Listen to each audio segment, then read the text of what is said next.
Superbrain. Now I'm really excited about this lesson because after going through, looking at the community and the tribe and looking at the comments, I want to do some troubleshooting here. So this is a little bit different, but I want to take two brain hacks that's going to dramatically enhance and magnify some of the previous tools like basic association, chain linking, and so much more. And what I call them is tip and vowels. Tip and vowels. And we touched on this in prior lessons, but I really want to go deep on this because it's going to magnify and multiply your memory and your results. And we're going to have fun with this.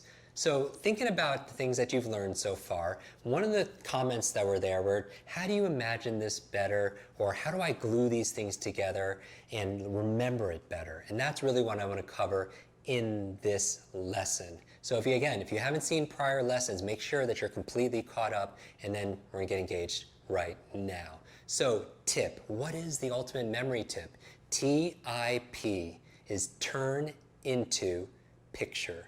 As I mentioned in prior lessons, you tend to remember what you see and forget what you hear because we think in pictures. So how, if you don't have the imagination, how do you develop that? And that's what this lesson is all about. So I want to take you through a quick exercise. I want you to take a deep breath and exhale. And if it's safe, close your eyes. And I'm going to enhance your imagination, your ability to turn things into a picture. I want you to imagine that in front of you is a bowl of fruit.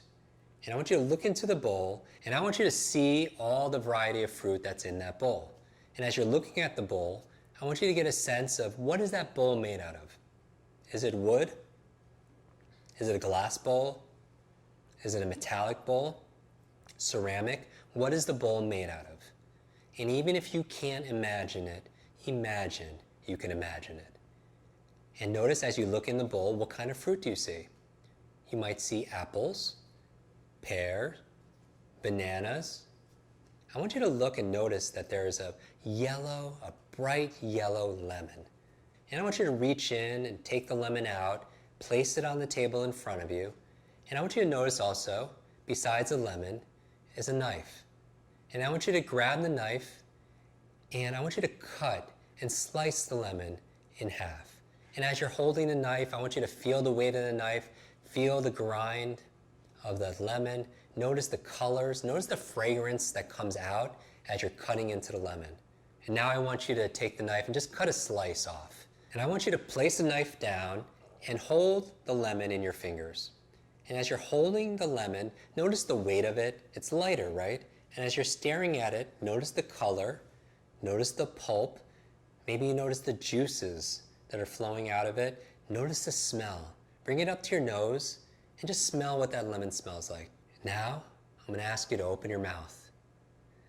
Open your mouth and you know what's next. I want you to begin and take a bite of that lemon. Now pause. Are you making faces? Are you salivating? Many of you are, right? Because here's the thing. The mind doesn't know the difference between something you vividly imagine and something that's real. Scientists will do research where they'll take a subject, sit them down, and put something on their head that'll allow them to see what's going on in their brain. And they'll bring a dog in, and they'll see what parts of their brain light up. And then they'll have the dog go out, take the dog out, and they'll say, imagine that same dog is coming into the room and you see it.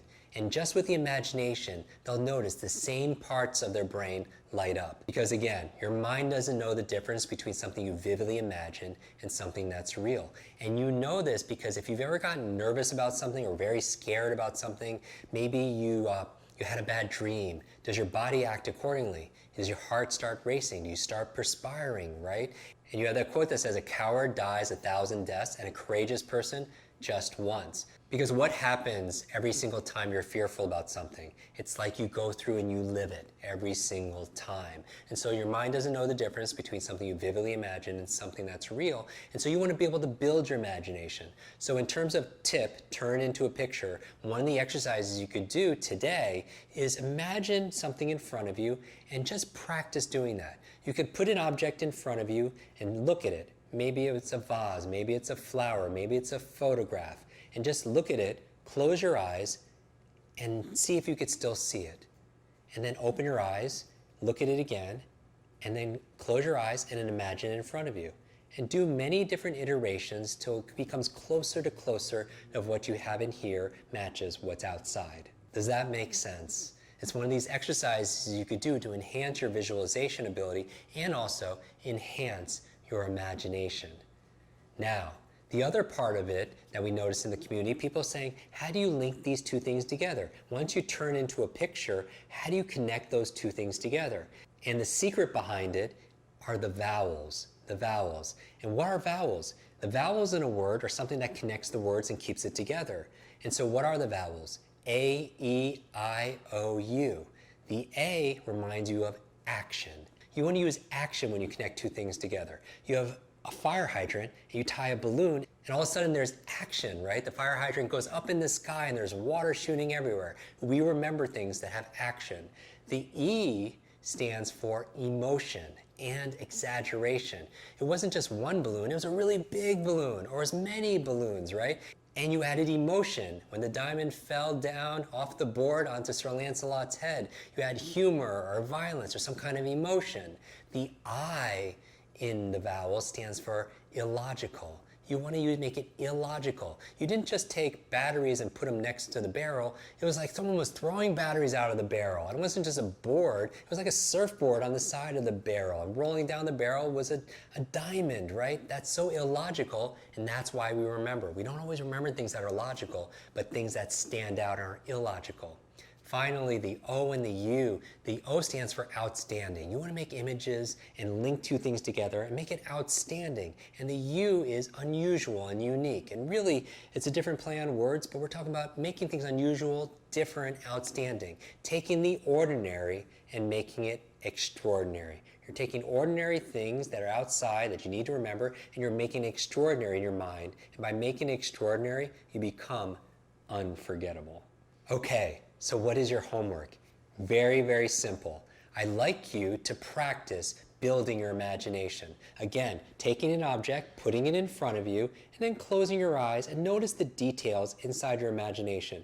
And even if you can't see it in here, just practice, because with practice leads to progress. So take any object, put it in front of you, and just look at it, close your eyes, see if you could see it, open your eyes, see the details more, close your eyes, and keep on doing that about a dozen times. And then report to us in the community how it's going for you. The other thing is this, is practice your chain linking again. Practice your chain linking, and this time as you're linking new words together, whether it's on the periodic table or it's just objects that friends and family are testing your new memory on, practice using the vowels, using action, exaggeration, making it illogical, making it outstanding, making it unique and unusual, because practice, again, makes progress. Again, share your progress in our community, with our tribe, because again, together everyone achieves more. That's the team. Together, everyone achieves more. I want to thank you for playing full out in this lesson. I can't wait to see you tomorrow.